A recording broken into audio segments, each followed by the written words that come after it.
Hi, Hey, Francis. How are you? I'm good. How are you guys? Good. Thanks so much for sitting down with us today. We're very excited to have you here. Of Um, my course. Having me. yeah, of course. My name's Katie. I work on the PR team at Mud Magazine, and we have Jackie and Emma with us today. They're going to be leading the interview. But I just want to thank you on behalf of all of us at Mud for joining us. We're so excited. All right. Hi, Thank I'm Jackie. I'm the editor for the interviews and internet culture section, and I will let Emma kick things off. Hi, I'm Emma, and I'm a staff writer for the interview and internet culture section. So Jackie and I, we're always working together. So Francis, I know that you're from Jakarta, but that you moved to LA. So when did you move to LA? And is there anything that you miss from back home? Anything special? Yeah, so I moved out to LA back in 2018 for college, but obviously I came with the intention of trying to figure out the music industry scene over here because it's so different from back home, but the artists I was listening to were all from here, so that's what interested me to get here. And what I miss from back home, I have to say, like, just for sure, like the culture of it and like my habits of growing up of like the places I used to go to with friends to like the way that like I would driving my car back home. I miss that so much. That's so cool. What artists were you like especially inspired by, like from around here? Two artists that like really inspired me at the time and still to this day was Julia Michaels and John Bellion, just because those two like they have their own artistry going on, but at the same time they're so involved in like the songwriter scene of like writing for other artists. And for me as an aspiring artist at the time, that was like such a cool thing to learn that like wait, you can write for others too, and like be in sessions that involve like 5 to 6 people and you're all kind of like bouncing off ideas off of each other to create this one song. So that those are the two artists that really inspired me, as well as like Bruno Mars because he's just a legend. That's amazing. I know you sing a lot of covers, and that's like what you're super, super popular for.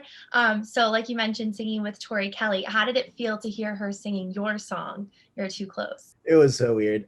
I couldn't make sense of it. I was going to bed early the night that she like posted her video of like the duet, and I saw like a notification that said Tori Kelly duet, and I was like, oh my god. I called my co-writers right away and my managers, and I was like, Tori Kelly just sang words that I wrote to, and we were like to my co-writer that we wrote to.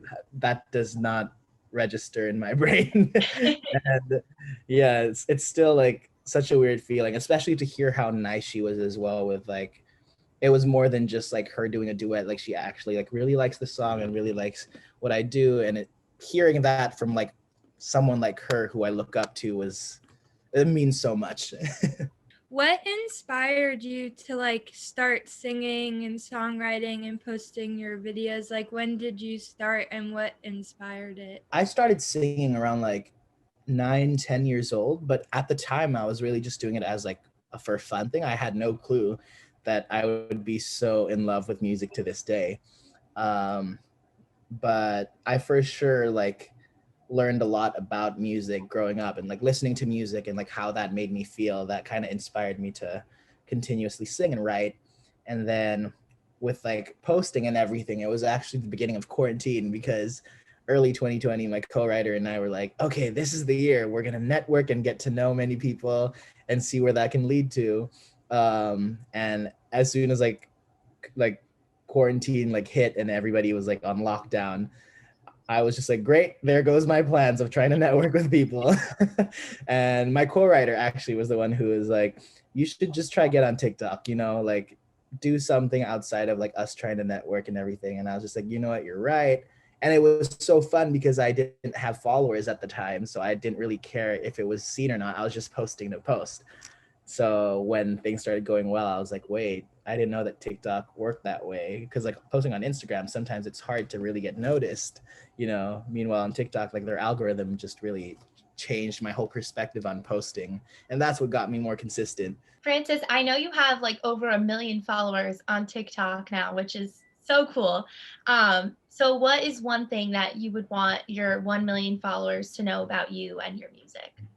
Oh my God. Well, I'd want them to know that uh, this is all very like personal, but at the same time conversational music for myself, because a lot of the song I write is very much me getting in my own head and talking to myself. I call them like self-contemplating songs, because like I try to write like a direct song where it would be me speaking to my audience, but most of the time it's so much easier to make it like, hey, what would the me that doesn't know how to speak say to the, you know, the me that like needs to hear it. I read your first encounter with a record executive.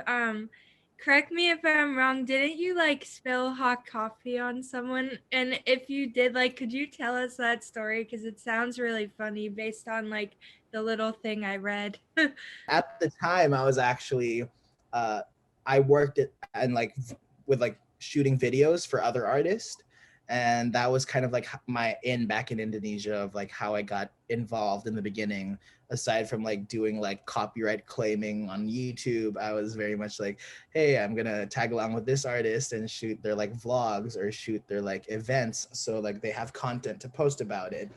And at the time it was at a festival, and I spilled coffee in like the middle of like where everybody's walking through, and this music executive was like waiting in line to get his coffee, and I was just like, yeah, this, I'm not even embarrassed that this was bound to happen. If this didn't happen, then I would be surprised, which then led to like a conversation of him asking like, so what are you doing here? Is this like what you want to be doing as a career? And I was like, no, this is for sure just like, I'm passionate about this, but it's not what I, you know, it's a start for me. Like I'm very much like, I love getting involved in like other artists' projects because it's so like inspiring to see their process as well and where they started to where they get. But I for sure want to get into the songwriting scene and all of that, which then he asked me to send him music. I did. 2 weeks later, he invited me to go to New York and have like a whole writing camp there for like a good month. Wow, I feel like that coffee was meant to be spilled then. That's like such a cool story. I know. Imagine if I spilled it on him, he would have been like, go away. It was like just perfectly spilled. Yeah, some might say it was intentional. Yeah.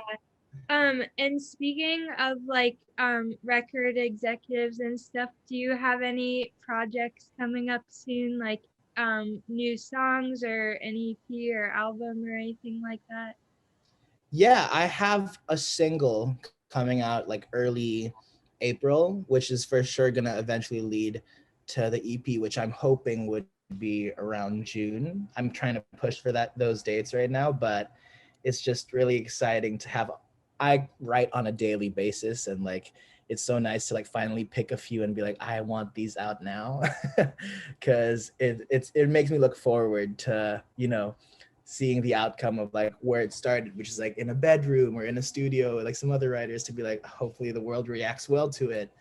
And yeah, I'm hoping that it comes out in June for the whole EP.